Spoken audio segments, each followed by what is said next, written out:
Okay, here we go. Black screen, superimposed. To stand by silence when we should protest makes cowards out of men. The human race has climbed on protest. Had no voice been raised against injustice, ignorance, and lust, the Inquisition yet would serve the law, and guillotines decide all these disputes. The few who dare must speak and speak again to right the wrongs of many. Ella Wheeler Wilcox. Fade in. Exterior, Mapleton, West Virginia, night. Nothing moves along the main drag of this mighty town in the middle of this dead still night. Nothing makes a sound until the faint clomping of hooves breaks the silence. Superimposed, Mapleton, West Virginia, 1920. A lone black horse lopes down the street, passing the company store, the jail, and small plain houses. Reins tied to the saddle horn, no rider sits in the seat. A pair of coal dust blackened miner boots face backwards in the stirrups. As it passes his house, Bill Blizzard, 30s, watches the horse with tired curiosity through the living room window. You would not want to get on the fighting side of this tall and broad-shouldered man. The wordy lines engraved into his face carry specks of soot and ash. Interior, Blizzard house, continuous. Too worn out to expend much energy on the strange visitor, Bill lets the curtains fall closed. He takes a battered leather journal with his name etched on the cover and a pencil from the table beside the sofa and stretches out before the fireplace.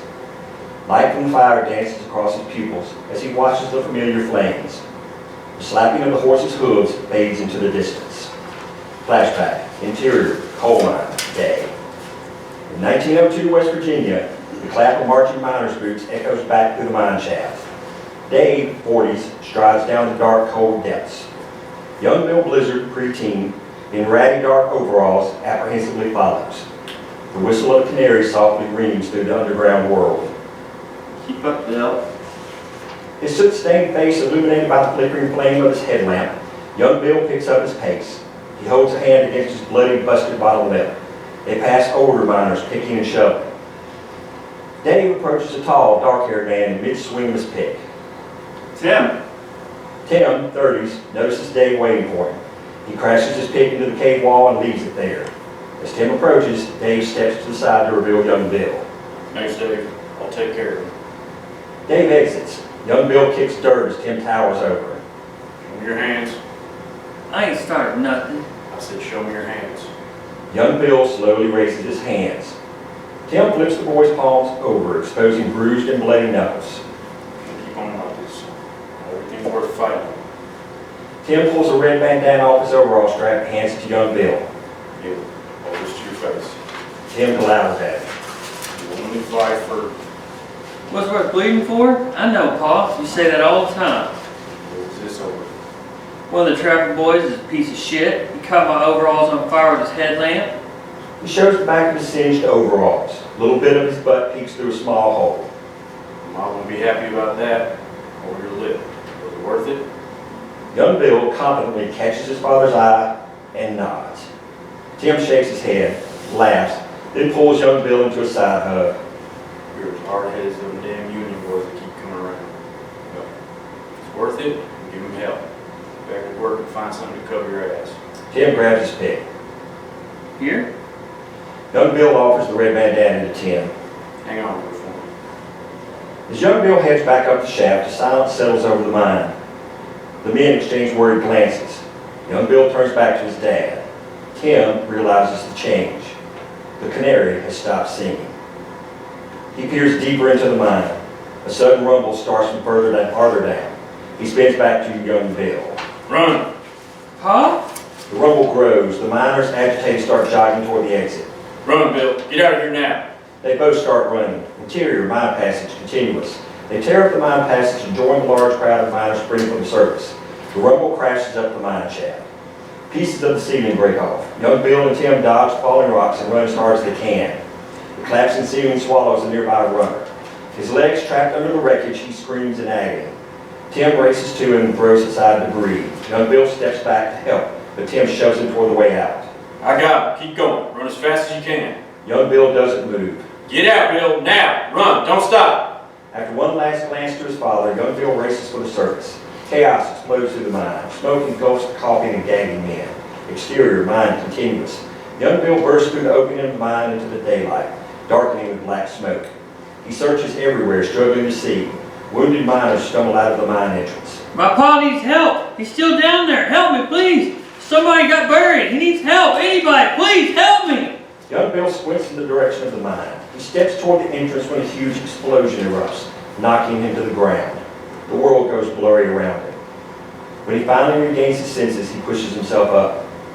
In the reflection of his eyes, a red fireball gleams. The entire mine spews smoke and fire. The mine's emergency whistle blares. Young Bill clutches his father's red bandana and snaps his eyes shut. Back to present day. Interior, blizzard house, day. Bill's eyes snap open. His pupils reflect the light from his fireplace. In the distance, a whistle signals the beginning of the workday. Sitting up, Bill rubs his tired eyes and stretches wide. He pulls on a pair of soot-stained blue overalls and shoves a red bandana into his pocket. Interior, exterior, train, day.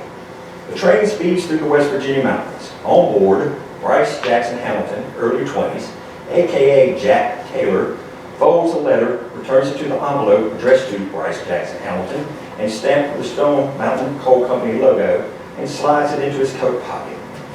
Disarmingly handsome and reserved, he turns to the stunning scenery outside his window. It may very well be the first time he has seen it. The sun rises through low clouds. Wildlife runs free through the trees and drinks from the stream. Birds soar overhead. Suddenly, the train enters a barrier of fog. It bursts through the other side into a barren, gray sea of stripped terrain. Montage. The train arrives, Bill heads to work. The classic West Virginia miner song plays. These will be the shots that will run through the montage.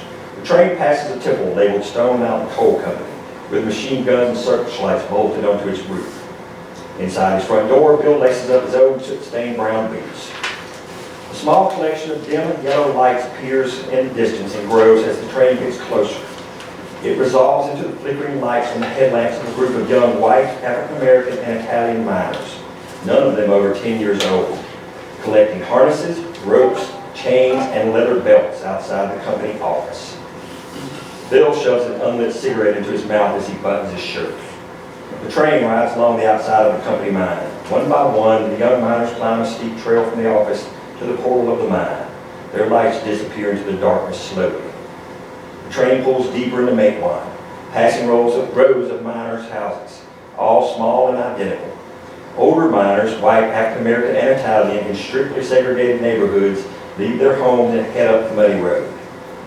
Bill takes his red bandana from his pocket and ties it around the strap of his overalls. Gray Blizzard, 30s, enters in her bedclothes and gives him a goodbye pat. He admires her brown hair and rosy cheeks before he marches out the door. As the train nears the depot, Charlotte Kelly, early 20s, unlocks the front door of the company store and takes a long look out at the mountains before entering. Beneath her sundress, she wears work pants and men's miner's boots instead of the usual petticoat. Jack watches her disappear behind the door. The train screeches to a halting stop at the town depot. Jack exits the train with his bag and stops beneath the painted sign of the station. Mayflower. End montage. Exterior, Logan County, West Virginia day. On a cold, foggy morning in the woods, somewhere outside Logan, West Virginia, a union organizer, late 20s, his hands tied behind his back, squirms wildly in the saddle of the horse on which he sits. Tears stream down his face. A noose hangs limply around his neck. The other end bound securely to a tree branch above him. Sheriff Don Chapin, 33, clutches the horse's reins tightly in a round fist. His badge gleams from the lapel of his wool lounge suit. Two Logan County Sheriff's deputies stand rigidly beside the horse, rifles slung over their shoulders. Boy, I wouldn't get too fidgety. I can't guarantee this horse ain't jumping. He lets the reins dangle loosely. The union organizer freezes. Superimposed, Logan County, West Virginia. Through the fog, Cameron Jacobs Hamilton, early 50s, emerges from the trees on a black horse. Bolt upright in his saddle, not a stitch on his slim-fitted suit nor hair on his head dares to get out of place. Nothing escapes his attention. He slowly circles the men and halts behind Chapin. A deputy takes the reins as Cameron dismounts. You would think by now they'd catch on that you had deputies posted at all the train stations. Chapin laughs. And again, I think they figured out we had made it every mile. There was no other coming. Coal miners aren't the brightest lot. He slides slowly beside the union organizer. Mister, I don't know what you think is going on. I'm just looking for work. Cameron holds up a hand. Don't lie to me, son. We're well past that point. Look, I got a wife and a baby boy. Cameron raises the hand to ensure the union organizer sees it. He glances at the horse's flank. Don't tell me about yourself. Now, if I hear the first syllable, it sounds like your name, or your wife's name, or your baby's name. This conversation ends. 7 and 5. The union organizer stares at the horse's mane. Cameron lowers his hand. There's only one way out of this for you. I don't have anything. Nothing you want anyway. Yes, you do. You have information. See, I'm the owner of Stone Mountain Coal Company. He nods his head in a faux greeting. Cameron Hamilton. Pleased to meet you. I don't want the unions in my mines. I'll take care of my employees as I see fit without you communists meddling in my business. I ain't no union, mister. Cameron shakes his head sadly. He jabs a finger at Chapin. Who was that man? Sheriff? You was his name. Sheriff Chapman? The seed of Logan County? Chapin smiles and gives the union organizer a fake bow. The deputies laugh. He knows everything that happens in this county. Hell, he knows everything that happens in this corner of the state. He knows you're with the United Mine Workers. He knew you were coming. And if he knows, I know. Cameron steps closer to the horse. There's only one way out of this for you. Tell me where the union is headed next. The union organizer looks away. We don't care about it. You can stop. We need to know where they're going.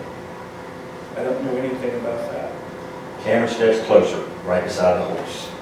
I don't have all one. I'll ask you the final time. Tell me, when we put you on a train back to Frankine, say anything other than I want here, and you have it.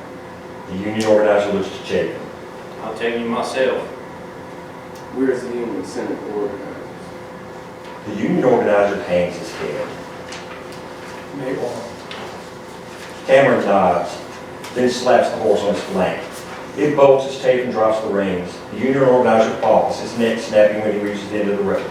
His legs twitch as he dies. Count on this. I trust in someone. He heads to his horse. Chapin waves to his men. Leave him here as a warning. Exterior, make one mine day. Bill gradually approaches the portal of the mine. The trail fades into the black depths of the eerily quiet earth. Before he steps in, Bill draws one deep breath and takes in the sky above him. After a moment, he turns his attention back to his daily plunge into hell. Interior, make one mine continuous. Bill descends. As at the mule stall, he drops his tools and pack. Good morning, Miss Bessie. Miss Betsy, a fat mule, turns her head and nods. Bill approaches her from the back and slaps her ass affectionately. She screeches in return.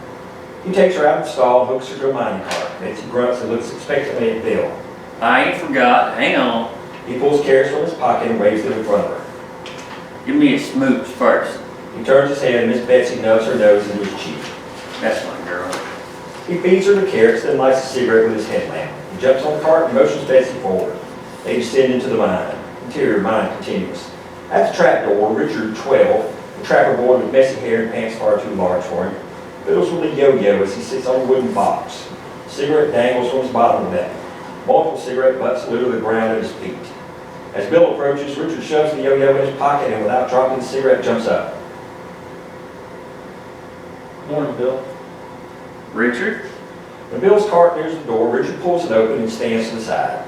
He flicks his spent cigarette to the ground to join his collection of past pockets. God damn it, can you bug him? Your mom won't be happy with me. Betsy keeps pulling him along. That's some bullshit. Hell, she smokes more than me. Like a damn chimney. Bill shrugs and throws the cigarette back. Richard catches it and pops it in. Be good. Richard smiles around the new butt hanging from his lip. Never. He pulls the door closed behind Bill. Interior mine continues. The passage shrieks as Bill travels deeper. He crouches to avoid hitting the ceiling. He passes working white African-American and Italian miners, all picking, shoveling, or recording the amount of coal in segregated groupings. Most of the men notice Bill and greet him in some ways as he passes. Hey there, Billy. A skinny old miner whistles. Looking mighty fine today. What can I say? I'm a handsome man. Not you, you ugly bastard, Betsy. Hey, shoot out tonight at the roadhouse, 10 o'clock. You know I'm coming. Bill rides along. Around him, men's voices mix with a canary singing. The volume increases the farther he descends. He approaches 3 miners working in a small corner. The canary tweets in his cage close to the ground. Bill pulls Betsy to a stop, hops off the cart, and grabs his gear. 2 men gab away. Sporting a permanent frown and a big wad of tobacco shoved in his lower lip, under his balding head and big nose, Joe Adams, 35, chats with Walter Kelly, 40, whose good looks have aged with it. He radiates charm. Walter laughs at something Joe cheerlessly said, the sound ricocheting off the walls. A 3rd miner nearby joins in the laugh, although he appears slightly confused by the conversation. Stefano Mancini, 30, an Italian man with lush black hair and a thick mustache, doesn't have the words to take part. What'd I miss? He slams his pick into the cakewalk. Ha! Joe's busy. You've been talking to him by riding Betsy down here this week. She's my favorite piece of ass. Stefano hastily joins in. Joe spits. You ain't no driver. George's still in the hospital. Damp's gotten bad. Until he gets back, I'm making sure Betsy gets her walking in. Someone's got to take care of her. Poor thing never sees sunlight. Tough shit. Neither do we. I still don't know why you named the fucking thing after my wife. Bets don't look like no goddamn mule. And they laugh. The madder Joe gets, the harder they laugh. Well, she don't. I think your boy has a smoking problem, Joe. Ain't nothing wrong with Richard. Not doing anything I didn't do. Look how you turned out. He has to sit up there from first card in to last card out. I think that deserves butter too. Or 20 or 30. The men continue to pick and show a couple. Charlie says you got a letter? Probably Kenny. He mentioned planning a meeting soon in the last one. Trying to find a good time to talk to us about joining the union, huh? There ain't going to be a good time. It ain't safe. If Ford got back to Hamilton, he'd stick those guns on us like we're fucking dogs. Bill nods agreement. They hung that boy over in Logan County, didn't they? That's what I hear. Hamilton and Sheriff Chafin did it personally. Those 2 deserve a fucking bullet between their eyes and a trip straight to hell. Goddamn assholes kicking hard-working families out of their fucking homes. Motherfucking goddamn bastards. Stefano struggles to follow along. No, you getting it, Steph? Stefano nods his head. I swear my mother's grave. Those detective sons of bitches show their face in this town. I'll shoot them dead on sight. You don't, Sid will. I'd be in the front row for that. Speaking of smiling Sid, word is there's a shootout tonight. Joe perks up. Roadhouse? 10 o'clock. Hell yeah! Who's the unlucky bastard? Frankie didn't say. Hey, Steph, you coming? Stefano stares blankly. In return, Walter shoots him some finger guns. See. Big Ben Trotter, 30s, approaches from behind. His dark skin, round face, and green hair covered with coal dust. Blizzard. Big Ben, how you doing? Still married. And how is Miss Alma? Still pregnant. Bill laughs. Actually, I'll probably try to be home tonight. Do you think you could show this kid around? Ben nods at Jack, standing a few feet back from them. Bill studies him. Extremely out of place, Jack peers around. He tries to lean against his pick handle. It slips and he cracks his headlamp into the cave wall. Where'd he say he's from? Somewhere up north. Figures. Jack. Ben waves him over. Jack awkwardly takes up his pick and extends a hand to Bill. Thanks, sir. I'm Jack. Nice to meet you. Bill Blizzard.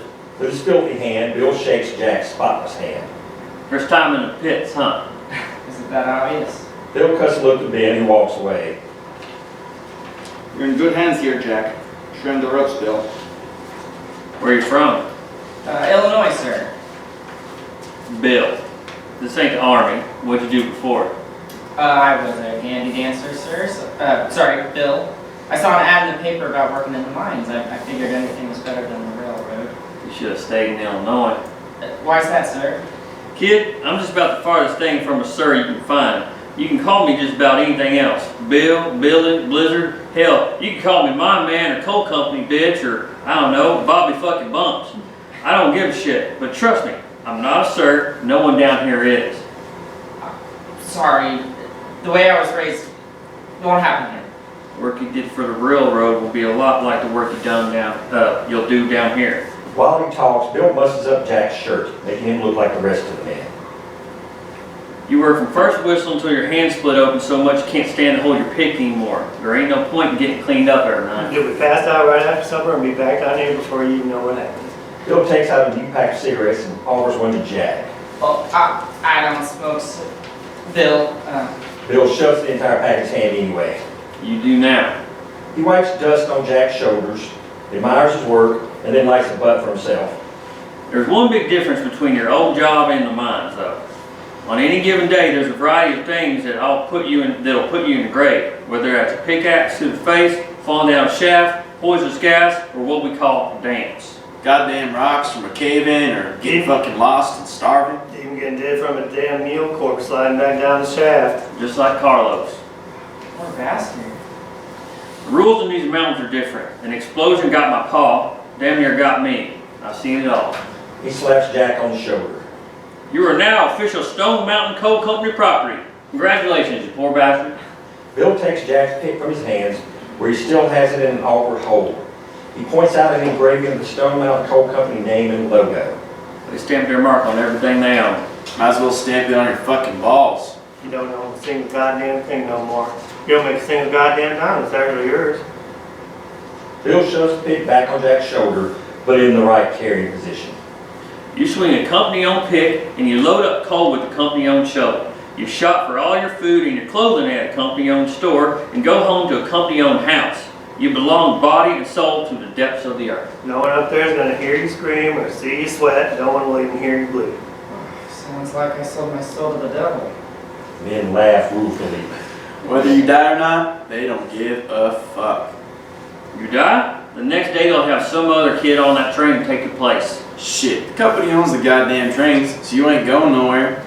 All the nearby towns are the exact same way. Most of them have guards patrolling day and night. If they see you out past dark, they'll shoot you dead, no questions asked. Now that sheriff chafing over in Logan County gets you, then you wish they just shot you dead. These mountains never let you leave. He blows out a long stream of smoke. Welcome to West Virginia, United fucking States of America. Jack opens his pack and awkwardly lights a butt. He immediately coughs. Bill pats him on the shoulder. Now meet the rest of the coal mine ambassadors that sold their souls too. Fellas, meet Jack. When you was with the railroads, was you a union man? They're communists if you ask me. That's what the fucking owners want you to think. Stefano watches. That's Joe. You probably already met Richard, the smoking trapper boy. That's one of Joe's boys. He has four with his wife, Betsy. She's a big old gal who loves to gossip and will just about nag you to death. That's some bullshit. And watch out for her in town. She's like the plague. He nods at Walter. Walter lives alone with his daughter. His wife didn't make it through childbirth, so it's only him and his girl. Walter gives Jack the stink eye. I intend to keep it that way, so don't go getting any ideas about it. Out there's Stefano. We don't know much about him, hardly speaks any English. He drinks booze like a fish, and he grows the best mustache in town. We're pretty fond of him. Stefano nods. The men get back to work. Bill and Jack step over to Bill's deer by the cart. Can you put your things down here? Jack drops his things next to Bill. Bill points out the canary. The bird is Tink Tink. If it stops singing, the damps killed it. You hear nothing, you get the fuck out of here. He nods at Betsy. This beautiful girl here is Miss Betsy. Like Joe's wife, she's a bride who'll nag you all day long, usually only for some carrots. Without turning around, Joe flips off Bill. Jack smiles. Bill heads back to his spot and grabs his pick. He starts working where he left off. Jack joins beside him and cautiously swings his pick like the other men. Interior, Stone Mountain Coal Company office, day. In the make one office, Cameron sorts through a huge stack of mail.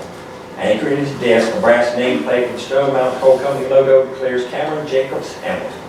A knock interrupts him. He doesn't look up. Come in. Jenny, 20s, pokes through the door, her bobbed hair bouncing. John Chapin here to see you, sir. He still doesn't look up. Send him in, sweetheart. Yes, sir. She leaves the door open as she exits. Mr. Hamilton will see you now. Cameron stands as Chapin enters the office. Jenny closes the doors and men shake hands. John, pleasure as always. I could get any work done with a thing like that and out all day. Keep your hands off the knife. I plan on working at it in the background. Cameron gestures to a seat. Chapin sits and drops his hat on the corner of the desk. Cameron takes a cigar from the humidor on his desk and turns the open humidor toward Chapin. He finds one he likes. They light up, neither in a huge hurry. What's Sid gonna say if he sees you in this town? Free country. Commies don't run everything yet. But Sid likes to make one. Thinks it does. Acts like he does. Chapin laughs loudly. Chief of Police Sid Hatfield, may as well be the United Mine Workers. You know he calls himself a union man? You're the only person I trust, and that's only because I paid you enough to ensure your loyalty. You do keep the missus swimming in calico. Can't see anyone outbidding you. As for Sid, now it's best if we keep him inside the tent pissing out rather than outside the tent pissing. They slowly puff their cigars. It's a good idea for you to be seeing Matmore for a bit. Word is they're putting together a meeting. So that boy Logan told us the truth. Funny how the fear of him and divine judgment bring honesty out of the man. It's getting out of hand, Cameron. You shut them down in Logan, they go to Mayville. You shut them down here, they'll go somewhere else. It is tiresome. I wouldn't say it, you got the law side with the red bastards. What's this country coming to? Sid isn't clever to remain being the union. He's just a ruling gun. 2 guns. Want to. Rest assured, I have eyes on him. Besides, you have to earn me to pay. I'm not complaining. I'm just saying it may be time to come down hard. Show them that enough is enough. Chapin pushes the card across the desk to Cameron. Maybe even bring in the agency. Cameron examines the card closely. Baldwin Fells detectives. I'm telling you, those men put Logan Coalfield in this mission. Worth considering. He rests his cigar in the ashtray and stands. Chapin joins him. Send the girl in on your way out, will you? Sure. Keep me posted. We'll see how this plays out. I'll let you know about the agency. Chapin exits with his hat and cigar. Cameron peers out the window. Jeannie enters. Yes, sir. Has Bryce reported back yet? No, I haven't heard from him. Cameron turns from the window and glares at her. Sir, no, sir. Good girl. That'll be helpful. Notify me if you hear from him. Yes, sir. She leaves quickly and shuts the door. Cameron turns back to the window. He eyes the card, thinks, and pockets it. Through the window, he spots Bill and Jack striding down the street below. Exterior, Stone Mountain Coal Company office, continuous. Cameron surveys his kingdom. The small office building sits high on a hillside. Stone Mountain Coal Company stamped on the side. Exterior, downtown Maplewood, same. Bill and Jack stroll down the center of Main Street while Bill points out different shops and buildings. He indicates the office on the hillside. Up there is the Stone Mountain Coal Company office. Jack looks up, sees Cameron, and turns away quickly. Usually, only the unlucky bastards that get caught breaching their contract see the inside of that place. Jack grunts while still looking away. The son of a bitch in the window is the owner. Maybe I should steer clear. That would be wise. Bill nods to the small white Maplewood Missionary Baptist Church house down one of the roads. Church right up that road. Services in the morning on Sunday. You pray? Jack nods. Good. Religion helps get through the day. So does liquor. Bill gestures to another building. Chambers Hardware Store. The owner, Ed, is a good man. Good friend. Owns a bank, too. Mayor Cobble Testerman, 40s, his coat stretched tightly over his large belly and his bow tie slightly askew, exits the restaurant next door while trying to comb his few remaining hairs over his head. You see that man right there? What am I missing? That's the mayor, Cobble Testament. He's the only person in Maplewood who can afford to be fat. He basically lives at that restaurant. It's new and the only one in town. Testerman shakes hands with C.E. Lively, 30s, a pale, gaunt man with hair parted down the middle. Now he's shaking hands with the owner, C.E. Lively. He's pretty new in town too. Don't know much about him. Jessie Testerman, early 20s, joins the men. Her small frame carries an impossible fountain of chestnut hair. Is that the mayor's daughter? A wife. Jack frowns. Yeah, that's Jessie. She's has a thing for big men or something like that. Try not to imagine the consummation. Jessie taps Testerman on the arm and nods at Bill and Jack. He gives Bill a big smile and wave, revealing a large sweat stain under his armpit. Bill waves back. Mayor, Jessie.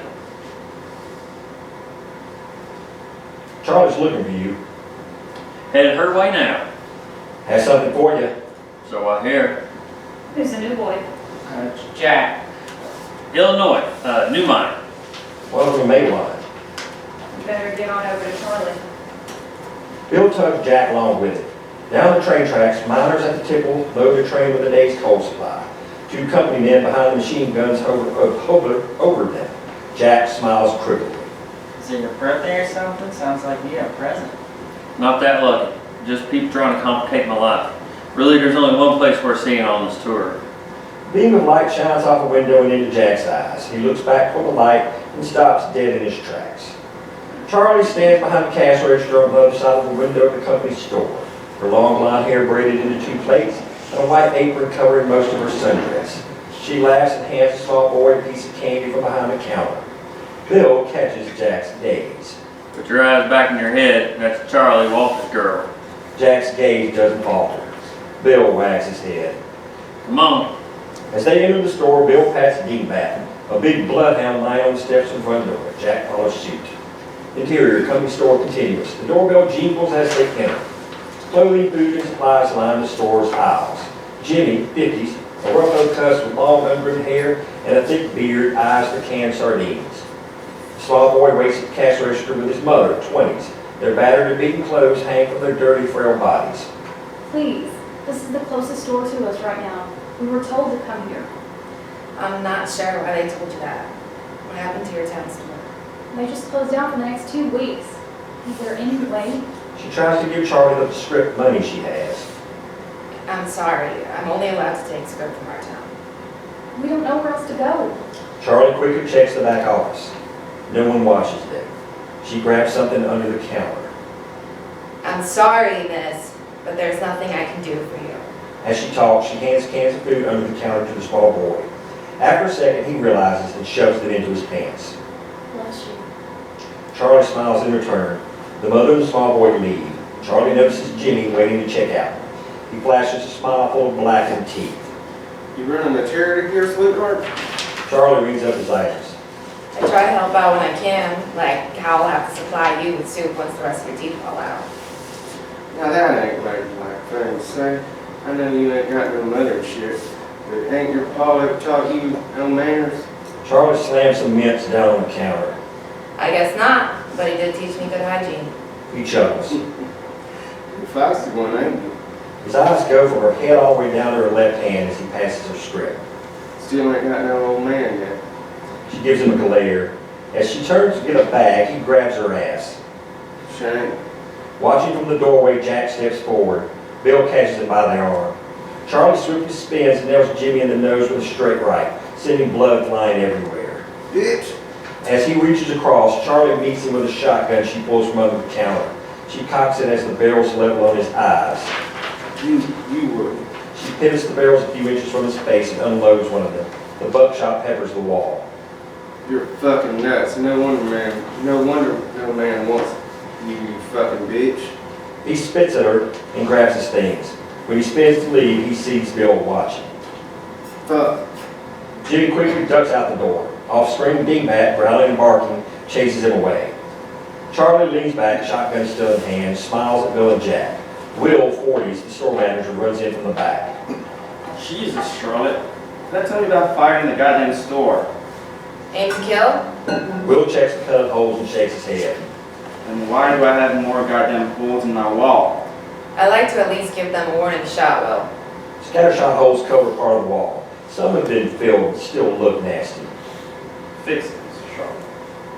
I always do. Will marches into the back room. Charlie puts his shotgun back under the counter.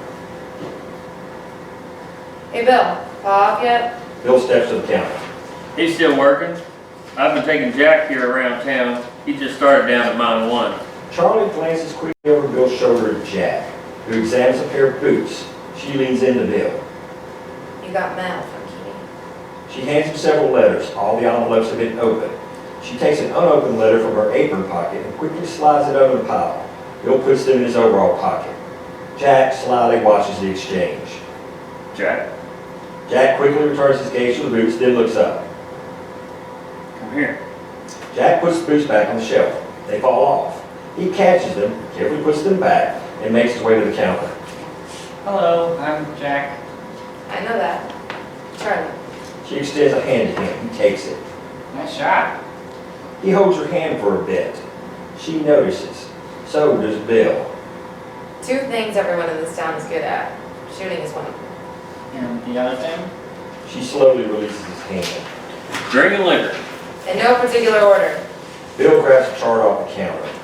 This is where you get everything you need. End of the week, you come here to get your pay. Try to check off your expenses, rent, groceries, clothing, butts, whatever you get.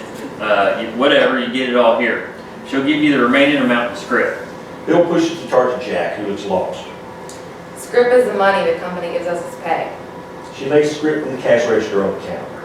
And I can use this anywhere? No, just start counting. Jack frowns. Exterior roadhouse later. Bill and Jack, now carrying bags of groceries and other items, approach a small rundown building located near the railroad tracks on the outskirts of town. It's slightly hidden by forest and hills. No sign identifies it. I can see why that's the only place I need to see. That wasn't the place I was talking about. Nearby, gunshots ring out. They round the corner of the building. The tall, skinny man poses in shooting position. Back to them. His hands hover over his twin revolvers, one hanging from each hip. A row of cans line the stacks of hay down the alley from him. He draws a slow breath, then swiftly goes for both guns and blows 2 cans off the hay. Bill opens his mouth to say something when the shooter nails 2 more cans. Bill hesitates, and then goes to say something again when the shooter spins his guns and destroys 2 more cans. Getting warmed up for a night? Chief of Police Sid Hackfield, late 20s, wheels on his heels, his gun still in firing position. He smiles at Bill, revealing a grill of gold upper teeth. He spins the guns a few times and slides them effortlessly into the holsters. I'm always fucking warm. He grabs his beer from the ground nearby and takes a large drink. He spies Jack. I don't believe we've met. Sid Hatfield. Jack Taylor. He started working today in 1. Sid strides up to Jack, stopping when he's nose to nose. You an asshole? What? Sid swiftly pulls out both guns and levels them at Jack's temples. Jack goes stiff. I work hard to run a bullshit-free town. Get a bullet in the skull if you're an asshole, so I'll ask you again. You an asshole? Jack shakes his head. I never miss. He spins the guns around and shoots behind him while still staring at Jack. 2 puffs of dirt kick up from the ground. Did I hit anything? Were you aiming at dirt? Sid whirls around. Goddamn ground must be uneven right here. Sid is Maitland's chief of police. Don't be too impressed. I'm friends with the mayor. He pulls his badge from a side pocket, polishes on his shirt, and pins it to a lapel. He smiles at Jack. I'm just fucking with you, Jay. I love this town. I try to keep all the assholes out and protect it when I can. If you ever need me, just follow the sound of gunshots. Will do, Chief. Call me Sid. Smiling Sid. That's what everyone else calls me. Or 2 Shot Sid. How about 2 guns? Yeah, call me that. I like that one. Bill pats his overall pocket. I got it. What we thought it would be. Ain't ready yet, but you know it is. Oh, what? What's the secret? Bill and Sid ignore him. Talk to the boys tonight. I'll talk, you shoot. Shooting? More target practice? A moving target. Jack looks confused. 2-legged kind. Jack looks even more confused. Bill takes a look at his pocket watch. See you later. Sid tips his hat as he reloads his guns. Bill strolls away with Jack. Meet me back here tonight, 9:45. What happens tonight? Bill heads back toward town. Show up, find out, Illinois. Your attendance is mandatory, or she'll hunt you down and 2 shot you. Who knows? Maybe Charlie will be there. Really? Probably not. Smiling, Bill heads off. Shots ring out again. Jack turns back and watches Sid shooting behind his back aggressively. Exterior, Maitland later. Bill trudges down the dirt road, passing a row of identical houses. He climbs the porch of his home, takes off his boots, and peers in the window at Ray, stirring a pot on the stove. He smiles and carries his boots as he enters. Interior, Blizzard House continuous. Bill quietly closes the door. He sets down his boots, hangs his jacket on the coat rack, takes out the mail and lays it on a side table. Fireplace crackles. Music softly plays from the gramophone. Kitchen. Ray sways and sings in a low voice as she cooks. Bill watches for a bit.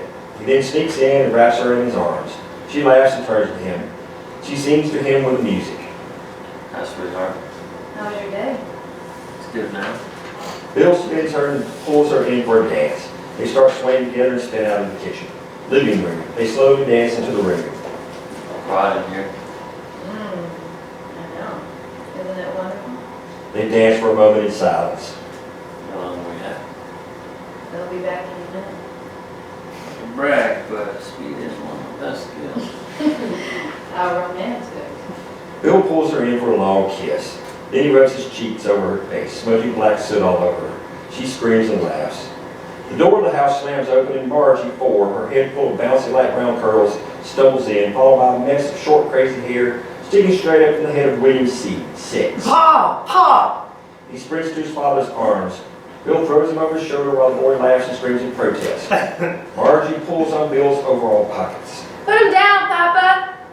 Bill scoops up Margie in one arm and throws her over his other shoulder. She laughs and screams with her brother. Sarah, Ma Blizzard, 65, closes the door and straightens the long gray hair pulled tightly back on her head. Boy, put those children down. You're gonna knock something else loose in their heads. Bill flips the children over and sets them down on the floor in front of the fireplace. How you doing, Mom? Ooh, I need to sit down. She takes the rocking chair in front of the fireplace. Something smells good, Ray. Ray pulls both children in for a big hug. Ooh, it should. It's your mom's new recipe. You staying for dinner? Damn right I'm staying for dinner. Making sure those two didn't kill each other gave me quite the appetite. Ray heads back to the kitchen. Oh, honey, bless your heart.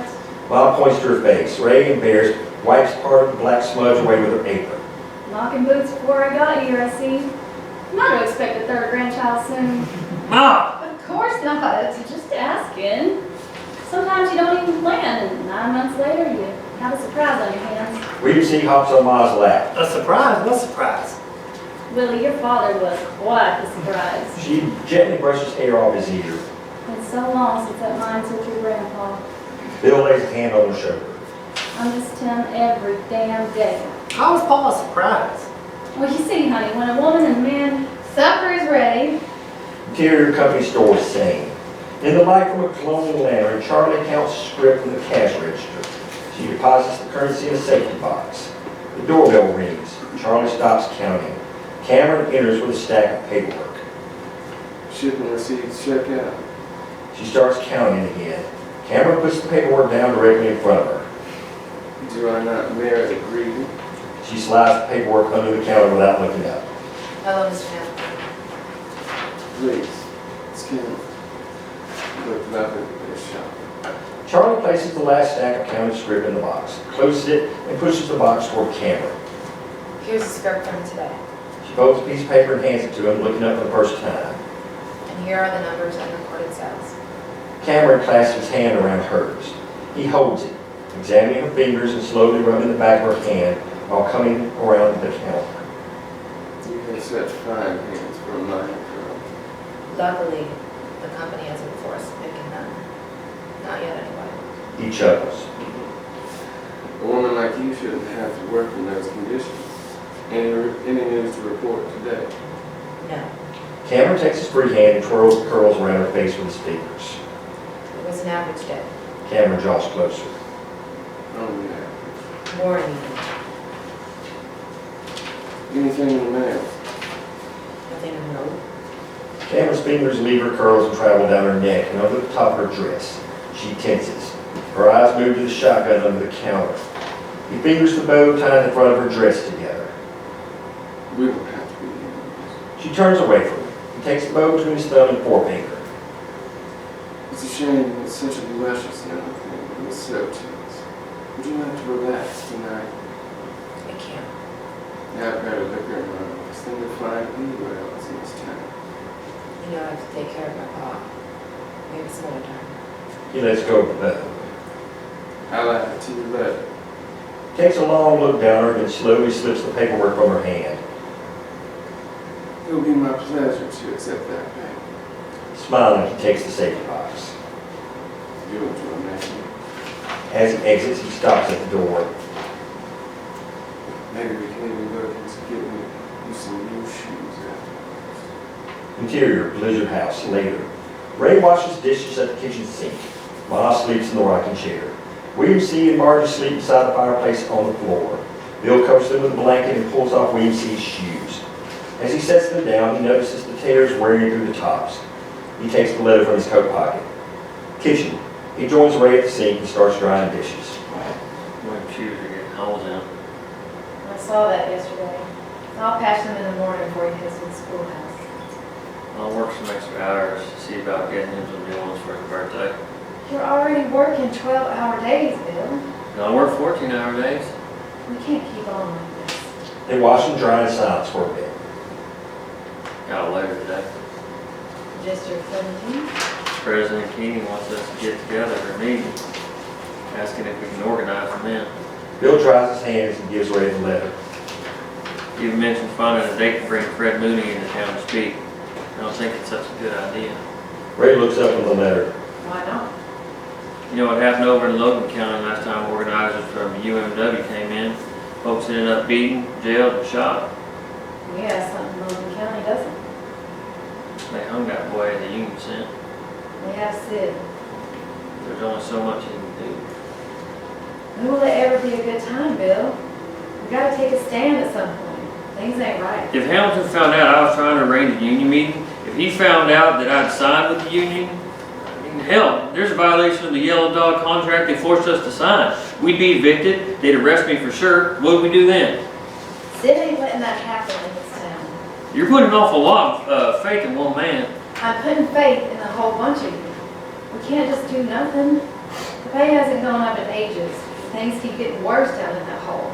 I'm tired of living paycheck to paycheck and all the time wondering if you'll come home every night.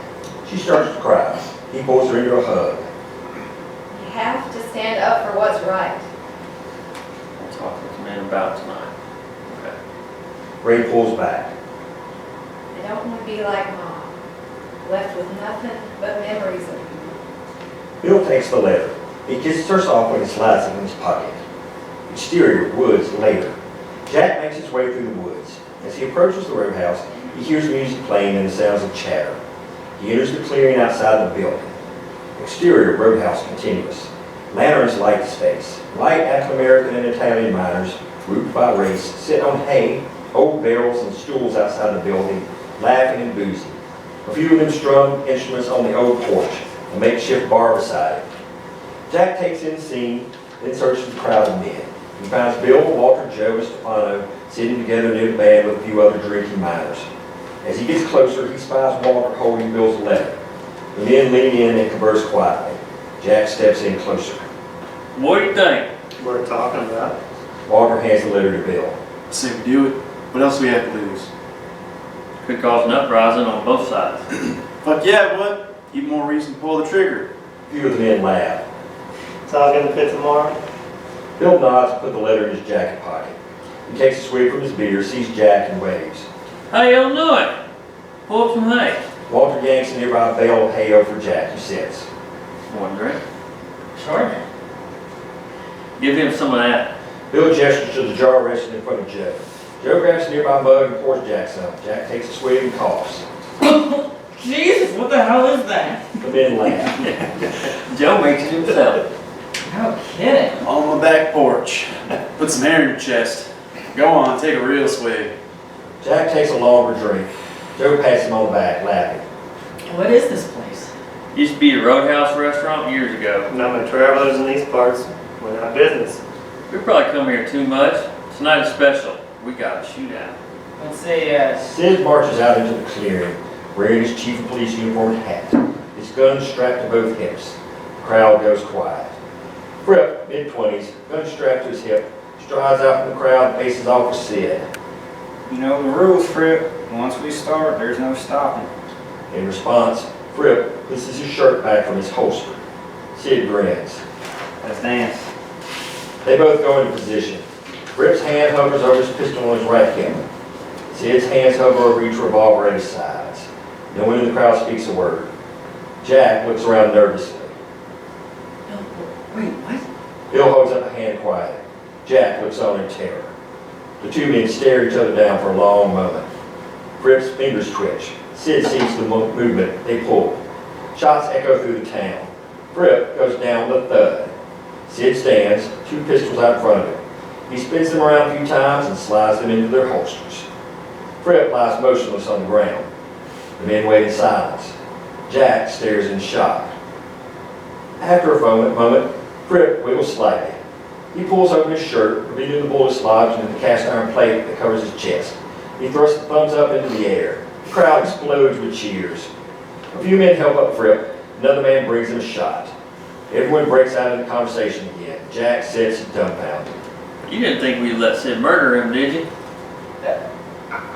It's, what if you missed the plane? Bill drinks his beer. Sid slides up behind Jack and slaps a hand on his back. Told you, I never missed. Sid grabs the entire jar of Joe's liquor and tips it back without hesitation. Jack notices his bare chest through his unbuttoned shirt. Where's your plate? Never needed one. He laughs long and hard and saunters off with the jar. Bill pulls himself up on his barrel and raises his beer. To Sid, our fearless two-gun leader, the only lawman in the whole godforsaken state of West Virginia that'll fight for us no good, redneck, minded sons of bitches. Cheers from the crowd. The only low-down bastard I know that's crazy enough to scare the fuck out of those company assholes. And is by far the... A loud miner yells unintelligibly at another miner. Bill jumps off his barrel, strides over to him, grabs him by the collar and punches him in the face, knocking him out cold. Bill returns to his barrel. And has by far the quickest guns in these mountains. To Smiling Sid. Bill lifts his drink in the air and chugs it. The men join him. The band resumes playing. Sid slaps Rip on the back, tosses aside his empty jar, and goes for another drink. Exterior, backside of the roadhouse, continuous. As he heads to the bar, Sid spots Jesse behind the roadhouse building, watching. He silently slips out of the crowd and into the shadows. Exterior, roadhouse, continuous. Bill, Jack, Walter, Joe, and Spino share a laugh over their drinks. Walt, almost forgot. We gotta go beat up old man Jimmy. What for?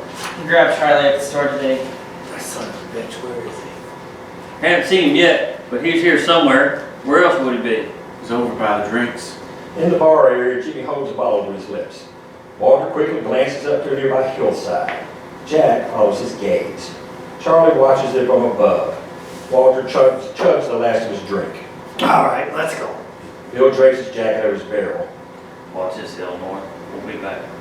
Joe lets out a whistle and cracks his knuckles. Bill and Walter follow him off. Walter looks back to Stefano, still sitting beside. Steph!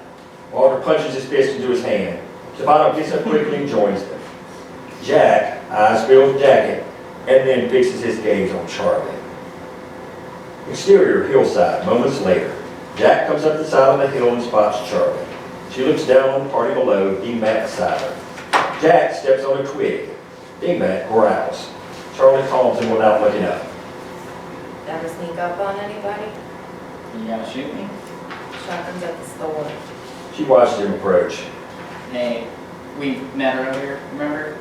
Jack, I know. Don't mind Dingbat. He gets a little protective sometimes, but he don't bite. Jack pets Dingbat on the head. Dingbat bites at his hand. Most of the time. She passes the ground next to her. Jack sits. Nice spot. You can see everything from up here. I used to come here as a kid and watch the trains come in and out of the mountains. I always wondered about the travelers. Where were they headed? I would imagine every person's life and what it looked like. Their stories. She eyes him for a bit. What's your story? Not much to tell. Everybody's got a story. What's yours? Well, I worked as a candy dancer. I wasn't making much money and saw an ad in the paper about working for the mines. Seemed like a good opportunity. Good opportunity. Slaving away every day underground. I wanted a change. I would give anything for a change. They watch the men pound Jimmy below. Why don't you make one then? The men aren't the only ones trapped in this town. Where would you go, if you could? She meets his eyes, holds them, and then looks off into the mountains on the dark horizon. New York. Why New York? She shrugs. Lots of opportunities. She smiles. He can't look away. I always wanted to visit New York. Go to a university, study medicine. Why didn't you? Guess I'm trapped here. She turns to him. You know, we could just... She leans in and kisses him quickly. Totally caught off guard, he goes silent. They share a smile and turn back to the night's events. Bill, Walter, Joe, and Stefano return to chatting in their original spot. Jimmy lies on the ground, a bloody mess. You got that going. I guess. But let me tell you, no one in this town is innocent. She cuts him a side glance. What did you get out of Bill's jacket? He starts. What? She nods toward the clearing.